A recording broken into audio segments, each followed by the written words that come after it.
Happy Friday, everybody. James Hancock here. I'm back to review the latest film in the MCU, Captain Marvel, a film that has enjoyed its fair share of heated debate leading up to the release of the movie. Over the last week or so, I've been reading and watching a lot of commentators who seem prepared to die on the hill of either defending or destroying this film before they've even seen a single frame. And to put it mildly, there's a wide range of viewpoints with plenty of name-calling on both sides, where many seem to feel that it is impossible to like or dislike this movie unless you're pushing a specific agenda.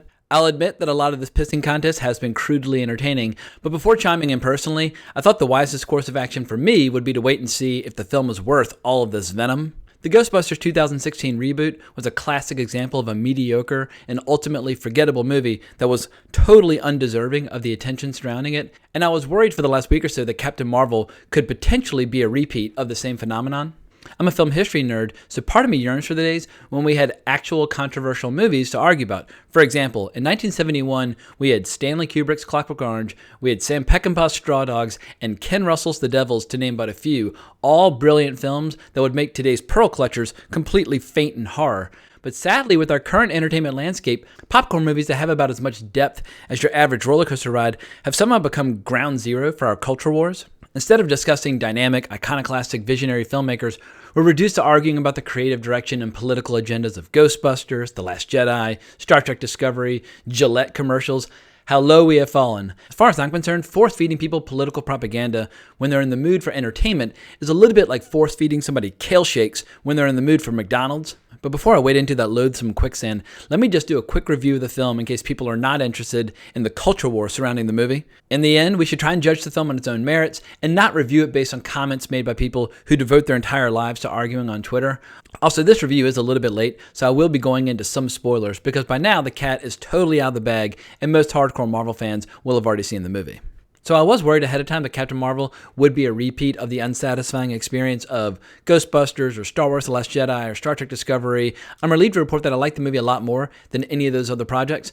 Overall, this is just a standard by-the-numbers Marvel origin story where we see Carol Danvers in her trials and tribulations as a pilot, a Kree warrior, and finally as a cosmic being with the power of a small star. If you're a diehard Marvel fan, reviews are kind of pointless. Marvel fans see every Marvel movie. The only question is, how many times? I saw Captain America Civil War 5 times in the theater, but I only saw Spider-Man Homecoming once. Not every Marvel movie is created equal, and I will likely take another look at Captain Marvel when it becomes available online, but right now I'd place it in the bottom half of their 21 movies. I think it's right about on the same level of Doctor Strange, a character who admittedly didn't really get cool in the movies until he appeared in Infinity War.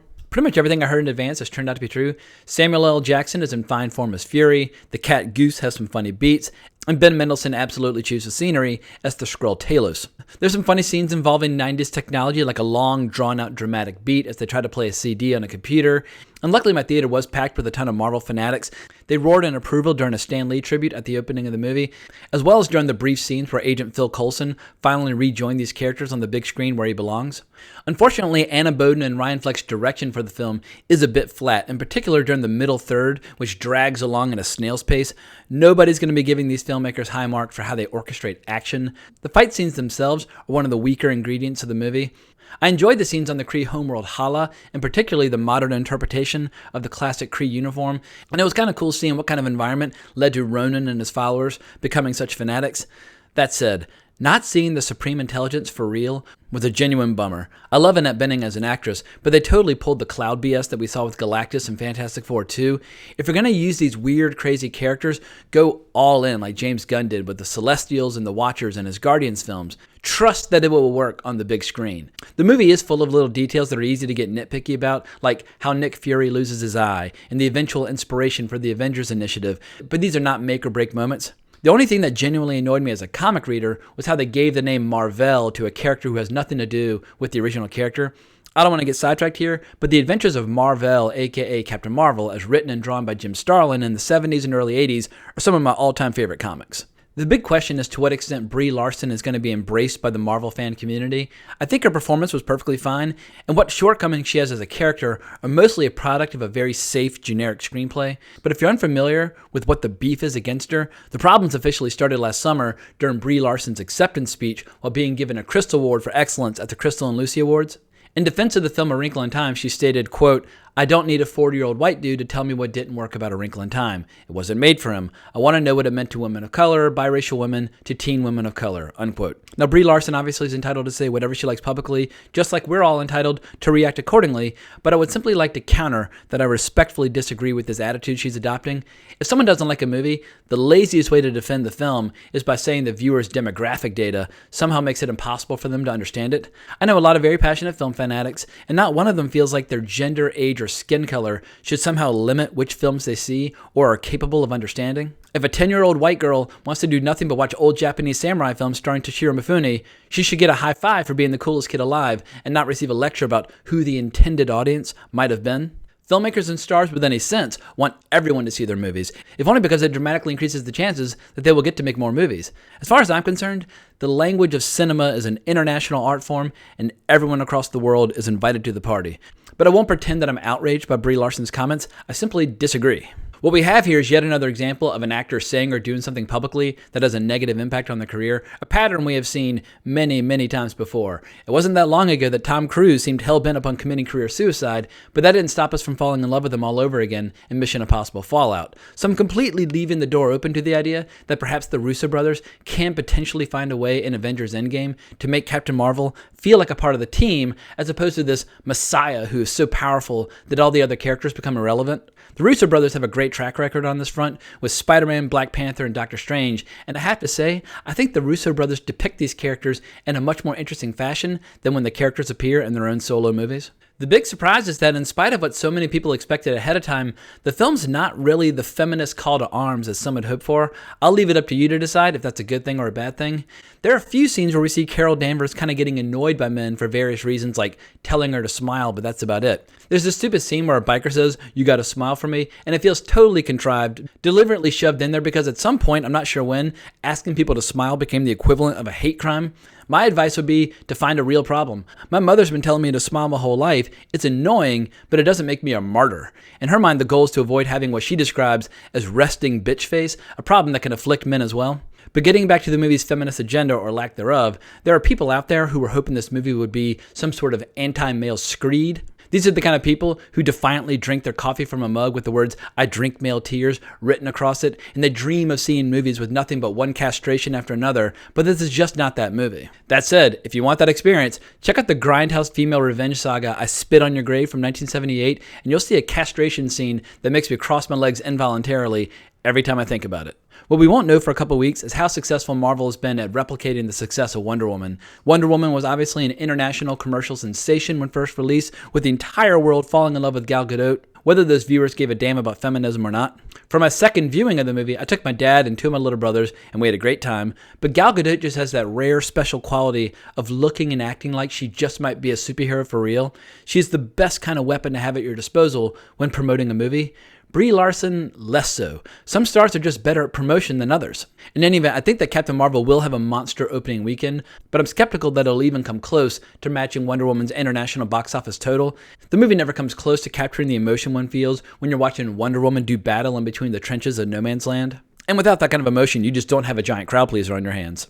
But we're in new territory here because for the first time we're seeing a polarized debate around a Marvel movie, and it'll be interesting to see if that puts a dent in the MCU overall. Since the release of Iron Man in 2008, the Marvel Cinematic Universe has enjoyed this incredibly passionate fan base around the world, unified by their mutual love of the franchise. But there are a lot of people out there who are justifiably annoyed about being unable to criticize the movie without being called an incel or alt-right, you name it. Leading up to the release of the movie, Rotten Tomatoes, in a very controversial move, removed the button that allows users to say whether or not they want to see a movie. The impression was that Captain Marvel was being protected from negative feedback because of what the movie represents.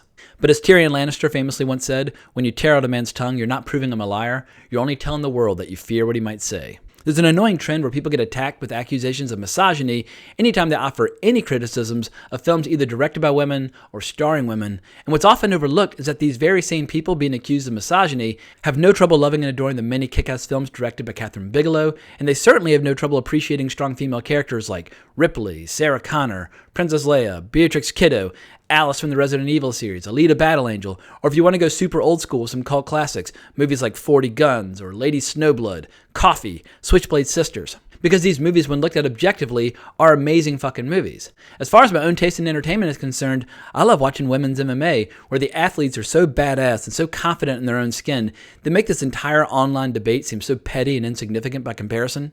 Most casual moviegoers are likely completely oblivious to this online spat, and they just want to see the latest chapter in the Marvel saga, so I'm sure the movie will perform just fine, but the question is whether the outcry against the film is just a small vocal minority, or potentially a growing segment of the fanbase that could be less enthused about the MCU moving forward. If Avengers Endgame is a masterpiece and the Russo brothers manage to seamlessly integrate Captain Marvel into the rest of the family, my prediction is that this controversy will be quickly forgotten. When it comes to outrage, people have very short memories, and Avengers Endgame comes out in like 6 weeks, so we'll wait and see. But if you'll forgive my going full nerd for a second, I am concerned about Captain Marvel being overpowered. For years, Kevin Feige has been saying that Captain Marvel is the most powerful person in the MCU, which might delight some insecure fans, but what this does is immediately make all potential threats and adversaries seem insignificant from a dramatic standpoint, making future movies less exciting. We've already seen Celestials wipe out planets, and Thanos take down half the universe. Is she more powerful than they are? Then why is she joining the Avengers? A lot of them don't even have powers. This is an issue that comes up in video games where a playable class is overpowered and throws an entire game out of balance, ruining it until that class gets nerfed. Plus, a character's power level is not what makes them interesting. Drax is not as strong as the Hulk, but people still love Drax because of his personality. The same holds true for tons of Marvel characters, and if Marvel ends up trying to show off how strong Captain Marvel is by constantly having her step on beloved characters like Thor or Hulk or Iron Man, the hate that will grow for this character will be difficult to put into words. But let's say she is as powerful as Feige claims, and that she ruins Avengers Endgame by simply flying into a scene, tearing off Thanos' head, and calls it a day. I have 2 suggestions that could fix this problem. The classic Captain Marvel was linked to quintessential Marvel sidekick Rick Jones in a way where anytime Rick Jones slammed his negabands together, Captain Marvel was freed from the negative zone, switching places with Rick, and could then go into battle. While the original Captain Marvel wasn't nearly as powerful as the screen version, it was still a cool gimmick. The most obvious way to nurse Captain Marvel, though, is to use the classic storyline where Rogue permanently steals her powers. The MCU will soon have all the X-Men characters back under the roof where they belong, meaning there's nothing stopping them from doing the storyline that made Carol Danvers really famous in the 1980s. Of course, she eventually went on to become a cosmic-level entity known as Binary, but for a while, Carol Danvers was completely powerless.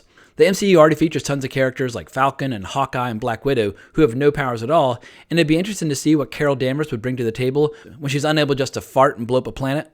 What the MCU desperately needs to avoid is what's happened in the comics. Over the last 10 years, Marvel's been trying to shove down readers' throats the idea that Captain Marvel is Marvel's equivalent to Superman. Superman is Superman because he's been around since 1938. If DC suddenly tried to shove someone of his power level down readers' throats in 2019 as the new face of the company, readers would just puke him right back up. From the 1970s through the early 2000s, Carol Danvers was always around as a relatively obscure character with a small following, many of whom loved her just for her insane sex appeal with art by guys like Frank Cho. But over the last 10 years, Marvel has relaunched this character several times, always trying to make her a superstar, and has never quite managed to stick. The books simply don't sell, but to be fair, there are those who love the new direction for Carol Danvers and the comics over the last 10 years. I was at a panel at Comic-Con one year when Captain Marvel writer Kelly Sue DeConnick bumped into a fan dressed as Carol Danvers, and they sat there and just embraced for about a full minute. It was really moving, and clearly some folks love Carol Danvers dearly. But it is a niche audience, and if the MCU tries to make the character look tall by having her step on other characters that are already popular,